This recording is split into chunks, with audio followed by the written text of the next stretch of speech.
Everyone, welcome to coding for dev. तो आज की वीडियो में मैं आपको बताऊंगा for in loop versus for of loop. जो आपने जावास्क्रिप्ट में हमने वो लूप तो पढ़े थे, लेकिन ये लूप क्या होते हैं?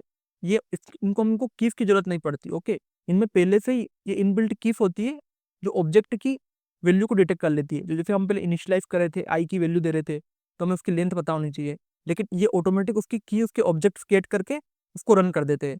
तो हमारे को बार बार उसका मतलब कोई पर्टिकुलर वैल्यू फिट नहीं करना होता कि हमारा लूप कहाँ तक चलेगा। वो ऑटोमेटिक डिटेक्ट कर लेगी कि हमारा लूप कहाँ तक चलेगा। तो सबसे पहले मैं आपको बताता हूँ फॉर इन लूप का। ये इसमें क्या होगा, मान लो कोई व्यक्ति, हमारा कोई ऑब्जेक्ट है, सबकी हमने कंडीशन दे दी और हमने लेट की पास कर दी उसकी इन पर्सन, तो ऑटोमेटिक ये सबकी की ले लेगा। ओके, और उसके हिसाब से सबको प्रिंट कर देगा। तो ये मतलब कि डायरेक्टली उसने विदाउट कंडीशन सबको प्रिंट कर दिया सबकी की लेके। आप इसको अरे में भी यूज कर सकते हो। आपको कुछ चीज प्रिंट करानी हो तो आपने ऑब्जेक्ट दे दिया, लेट इंडेक्स में स्टोर कर लिया आपने अरे। ओके, फिर कंसोल लॉग करा दिया, तो ऑटोमेटिक जितना वैल्यू होगी उसकी बार उसको प्रिंट कर देगा। तो ये ऑटोमेटिकली डिटेक्ट कर लेता है। ओके, उस फॉर लूप का अवॉइड करना चाहिए जब आपका प्रॉपर्टीज इनहेरिटेड हुई किसी दूसरी प्रॉपर्टी से। ओके, वो एक और होता है फॉर लूप लूप। ये फाइल के लिए यूज आता है इटरेबल ऑब्जेक्ट के ऊपर। ये भी सेम उसी तरीके से काम करता है कि इसमें कौन कौन से यूज कर सकते हैं, अरे स्ट्रिंग मैप फेट्स में यूज कर सकते हो आप।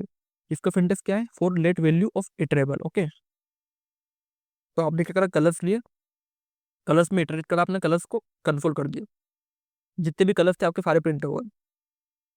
सेम इसी तरीके से आपने हेलो लिया, हेलो के जितने भी करेक्टर थे वो सब प्रिंट हो गए। अब फोर इन, आपने बोला ये दोनों सेम ही तो वर्क कर रहे हैं, इनमें डिफरेंस क्या है? डिफरेंस क्या है?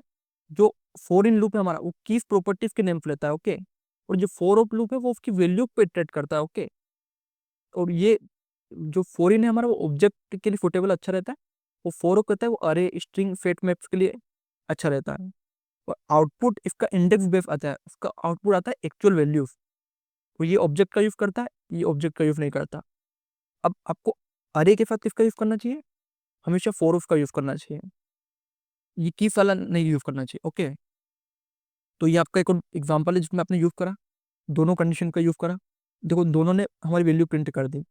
ओके, इसने हमारी वैल्यू प्रिंट कर दी, इसने हमारे उसके प्रिंट कर दी। ओके, तो हमने क्या करा, फॉरिन का यूज करा उसकी कीज को ऑब्जेक्ट के लिए, और फॉर का यूज करा उसकी वैल्यूज के लिए। ओके, तो जब भी आपको वैल्यू उसकी चाहिए ग्रेड करनी है तो आप फॉर का यूज कर सकते हो। आपको उसकी कीज चाहिए तो आप फॉरिन का यूज कर सकते हो। ओके, तो अगर आपको ये दोनों लूप्स थे जो आपको इजी कर देते, वो जो हमारे प्रीवियस हमने लूप्स पढ़े थे उनमें हमें पर्टिकुलर कंडीशन देनी पड़ती है, लेकिन ये अगर आपको सिंपल आपका है तो आप इनका यूज कर सकते हो। अगर आपको इस रिलेटेड कुछ भी डाउट है तो आप कमेंट करें, और इसी तरह के और वीडियो देखने के लिए कोडिंग फॉर डेव को सब्सक्राइब करें। Thank you for watching.